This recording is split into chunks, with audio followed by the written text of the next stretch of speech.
Hey guys, it's JD from Eastwood, and in this video, I'm going to be giving you all of the tips and tricks I have for welding thin sheet metal. Diving right into it, the first thing you need to watch out for, and the biggest thing when it comes to sheet metal, is heat control. Putting too much heat into thin metal will cause it to oil can. When you're working with the thicker stuff, you don't need to worry about this too much, but sheet metal is typically used for stuff where being straight is important. Patch panels, for instance, they're 20 gauge usually, pretty thin stuff. Going to be using that on doors, hoods, stuff like that. And ultimately, the goal for all of us here is to minimize how much body filler we have to use in the end. So in order to do that, it's best to keep your metal as straight as possible. And how you do that is by putting as little heat into the metal as you can. Now, there are a couple ways to do that, one of which I do for almost all the sheet metal stuff that I weld, and that is to skip around. You could do a little stitch weld here, a little stitch weld there, let that spot cool down while you're welding this spot, and basically jump around the panel, and that allows you to minimize that heat. Again, also another thing that works really well right here, some compressed air. If you spray a little bit of that on your weld, in between welds, that helps take some of the heat out of it. Cools things a little bit faster, allowing you to keep welding and stop waiting. You can see I employed exactly these strategies for my CB750 Cafe Racer project. The seat pan had that long, thin weld. I had to weld up the new back part of the seat pan there, and some of that was floating in the air too, which makes it a little bit dicey when it comes to blowing through. You'll see me do that right here for this weld as well in just a second. And for my custom electrical tray on the bike as well, I employed those strategies as well, and it worked out just fine. So let's go ahead and talk about this Fender Repair I have prepped in front of me right here. I actually repaired this previously with our plug weld kit. That turned out just fine, but in this video, I want to show you guys how to do an actual patch. Couple of rules when you're doing this. You want to make sure that your repair is as nice and flush as it can be. This area right here is perfect, and we're going to start with that and then move that way. Also, when you do a patch like this, what I like to do is trace the actual patch onto the repair area with a Sharpie and then cut out to the patch. That makes the fit a little bit better, and that's gonna minimize the air gaps that you have around your patch. I'm going to employ that stitch weld method. That is a great method. You run a short series of spot welds basically, and then move around to different areas to minimize heat. I like to keep these really short. Sometimes I'll even do one spot weld and then move. Sometimes I'll do 3 spot welds on top of each other and then move. There's a little bit of feel involved in knowing when to continue and when to stop. Again, it all comes down to heat management, but good rule of thumb is if you can touch it with your bare hand, it's good to be welded. You can keep welding and go on from there. If it's too hot to hold your bare hand on there, you could always use that compressed air again, and if done correctly, you can get a little tiny hint of that stack times look. So let's get the welder set up, turned on, gear up, and start welding this thing in.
Looking all right so far. I think some of these are a little bit cold, so I went ahead and turned the machine up. I did run a test piece, and I always recommend running one of these to dial in the settings of your machine. Try to get that test piece as close as possible to the material that you're working with. However, from sanding and filing to make this fit, I think the edges are a little bit thinner, so I did go on a little bit of a colder side, but now I'm comfortable turning that back up, and that is going to be rocking and rolling when we dive right into that.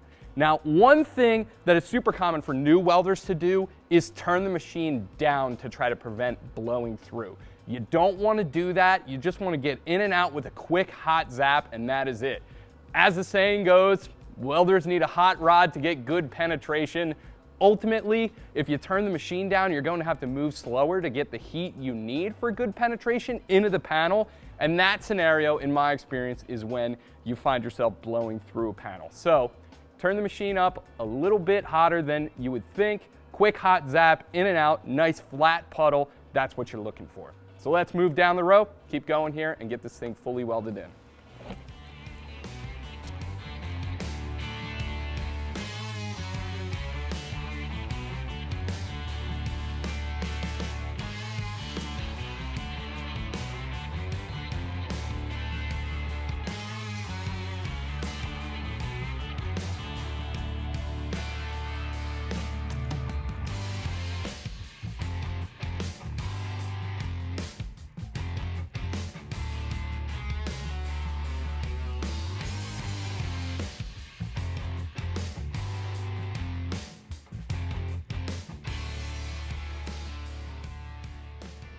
Now, one thing you do want to watch out for, and I am not abiding by my own rule here, as you can see, is if you can avoid it, which I can in this scenario, you want to weld with something behind your weld, just to help support that molten weld pool, like a copper backer or a table.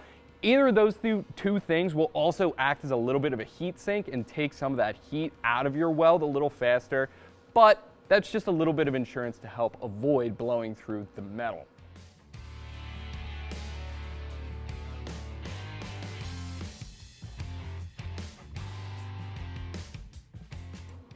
So we're just about done here, and similarly to my last point, you want to avoid welding big gaps if you have to.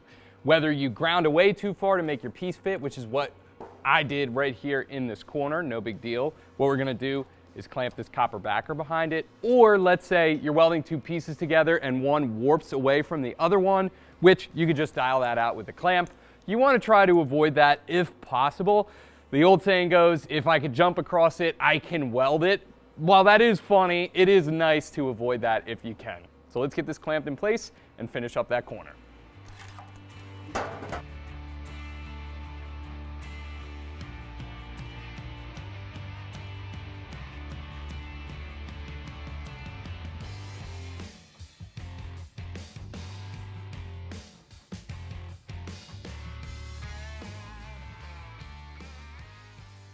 So where we're at right now, looking pretty good as far as I'm concerned. What I'm gonna do next is grind those nice and flush. See what we're working with here. In the grinding, you might see a couple of pinholes reveal themselves in here, no big deal. We can fill those right in, grind those down as well, and hopefully this thing is gonna look nice and pretty when we're done.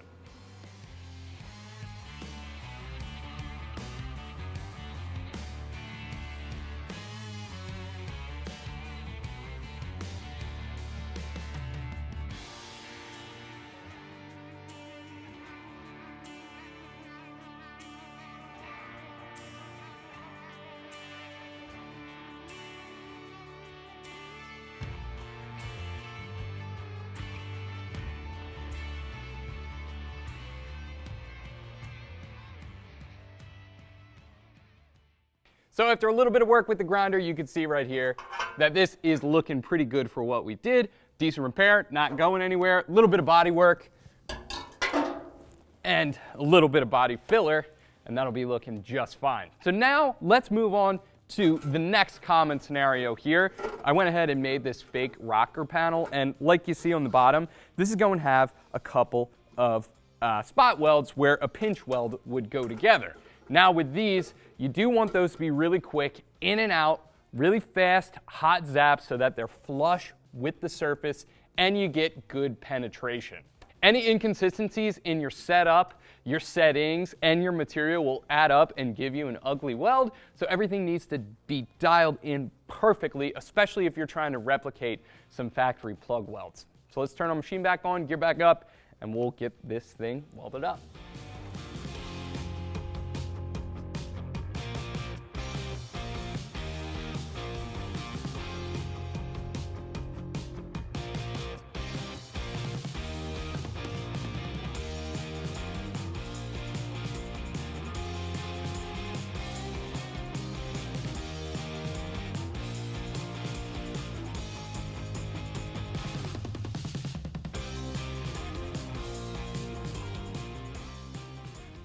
So what I have right here, definitely really nice. I did adjusted my settings a little bit and they started to flow a little bit better. And that is really the gist of it. It comes down to practice, practice, practice, test pieces beforehand and really dialing in those settings.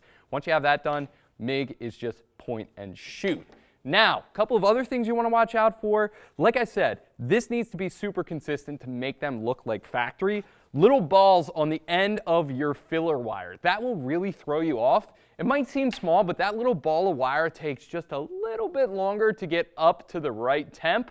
Always get rid of that beforehand, and that will add some predictability to your welds in general, especially important for the spot welds. Also, your stick out. I like about 1/4 inch. What I like to do, grab the MIG pliers, put them up flush against there, and that really gives me the perfect stick out because the cutters are on this side. These are 1/4 inch wide.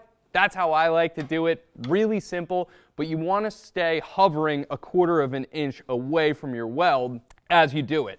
As you're doing a long weld, you don't want to move any closer. You don't want to pull out any further, which if you're watching the weld pool, that's very easy to do. You want to keep that consistent across your whole weld.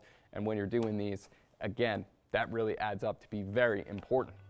Now, I talked about a little bit of the tips and tricks, things to watch out for, but at the end of the video here, let's go back to some of the basics. For automotive work, I find that MIG welding will be the workhorse process. Great for patch panels or fab work. MIG is super easy to learn, quick, leaves good looking results if done correctly, and it's structurally strong. Now, on the flip side, TIG welding really is going to be your best option for sheet metal. It puts less heat into the metal, and the welds tend to be a little bit softer too, so you can easily work them with a hammer and dolly. However, TIG welding does have a steep learning curve and requires good practice and time to get it right. We offer the MIG 140, the MIG 180, and the MIG 250, all of which can flux core as well if you want them to.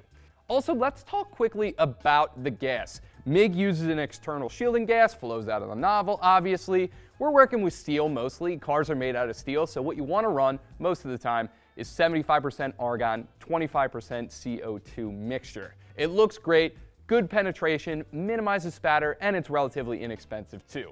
There are certain situations where that will change, but for the work that I do, that argon CO2 mixture is perfect. As far as flow goes, 15 CFH is good for indoor conditions. You can bump that up if you have some wind blowing or if you're working outside. However, you don't want to bump that up too high. You might actually Venturi effect some air in, which is definitely not good, might lead to a little bit of porosity. And turning the gas up too high is just going to be wasting gas. So 15 CFH, I find the sweet spot. Some other things you're going to need, obviously safety gear, a jacket, some gloves, helmet, jeans, some good work boots. That'll shield you from the sparks, radiation, and light, and the heat that comes off a weld. Also, you want to make sure nothing flammable is lying around. Oily rags, sawdust, gas cans, that type of thing. You're also going to need some tools. You saw me use a bunch of clamps in this video to try to keep that patch as straight as I possibly could and flush with the master material around it, and some strong magnets. You saw me use the stitch weld magnets. They are a must for me. Keep what you're working with totally still. That's very important.